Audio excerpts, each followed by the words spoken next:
अस्सलाम वालेकुम दोस्तों। आज के इस एक्सप्लेनर में हम बात करने वाले हैं कयामत से पहले आने वाली उन 5 बड़ी निशानियों की, जिनका जिक्र वाज़ेह तौर पर कुरान और मुस्तनद अहादीस में मौजूद है। हम इन तमाम मालूमात का बिल्कुल उसी तरह जायजा लेंगे जैसा कि हमारे बुनियादी ज़राए में बताया गया है। तो चले सीधा असल बात पर आते हैं। क्या वाकई दुनिया इन खौफनाक निशानियों का सामना करने के लिए तैयार है? जरा सोचिएगा।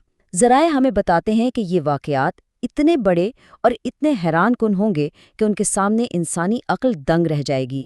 आज की हमारी इस गुफ्तगू का खाका कुछ इस तरह होगा। सबसे पहले क़यामत की बड़ी निशानियां, फिर दुनिया में बुराई का फैलना, सूरज का मगरिब से तुलू होना, दज्जाल और हज़रत ईसा अलैहिस्सलाम का नुज़ूल, पूरी दुनिया को घेर लेने वाला खौफनाक धुआं, और आखिर में अल्लाह की तरफ वापसी की अहमियत। तो शुरुआत करते हैं अपने पहले हिस्से से, क़यामत की बड़ी निशानियां। देखें, इन ज़राए के मुताबिक ये कोई रोज़मर्रा के मामूली वाक़यात नहीं होंगे। कुरान और अहादीस में दर्ज ये निशानियां इस कदर अजीम और हैबतनाक होंगी कि पूरी दुनिया हैरत और खौफ में मुब्तला हो जाएगी। हर इंसान इन निशानियों का अपनी आंखों से मुशाहिदा करेगा। अब बढ़ते हैं दूसरे हिस्से की तरफ, दुनिया में बुराई का आम हो जाना। ये एक ऐसा दौर होगा जब माशरे का अखलाकी ज़वाल अपने उरूज पर होगा। लोग सच बोलना छोड़ देंगे, जुल्म बहुत बढ़ जाएगा और नेक लोगों की शदीद कमी हो जाएगी। और अगर हम गौर करें तो आज हम अपने इर्द गिर्द बिल्कुल यही सब कुछ होता हुआ देख रहे हैं, है ना? ये निशानी हमारे आज के हालात से बहुत गहरा ताल्लुक़ रखती है। यहाँ से हम आते हैं अपने तीसरे और एक बहुत ही कायनाती हिस्से की तरफ, सूरज का मगरिब से तुलू होना।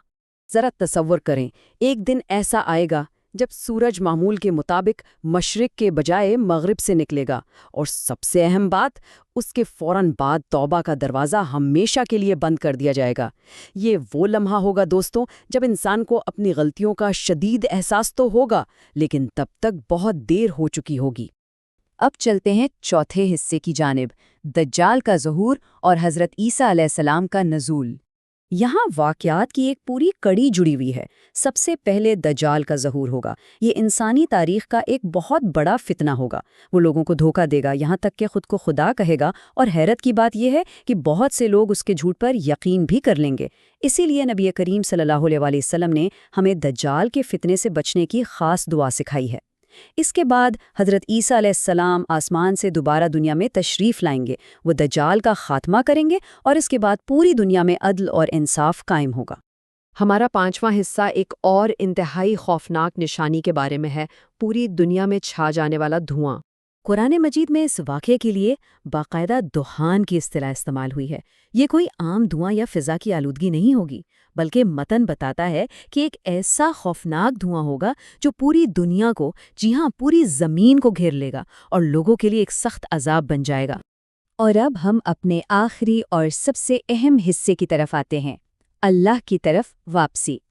देखें दोस्तों, इस सारी गुफ्तगू का मकसद ये नहीं है कि हम परेशान या मायूस हो जाएं, बल्कि बुनियादी ज़राए वाज़े करते हैं कि ये निशानियां हमें डराने के लिए नहीं है, बल्कि ये अल्लाह की तरफ वापस आने की एक बहुत बड़ी याद दहानी है।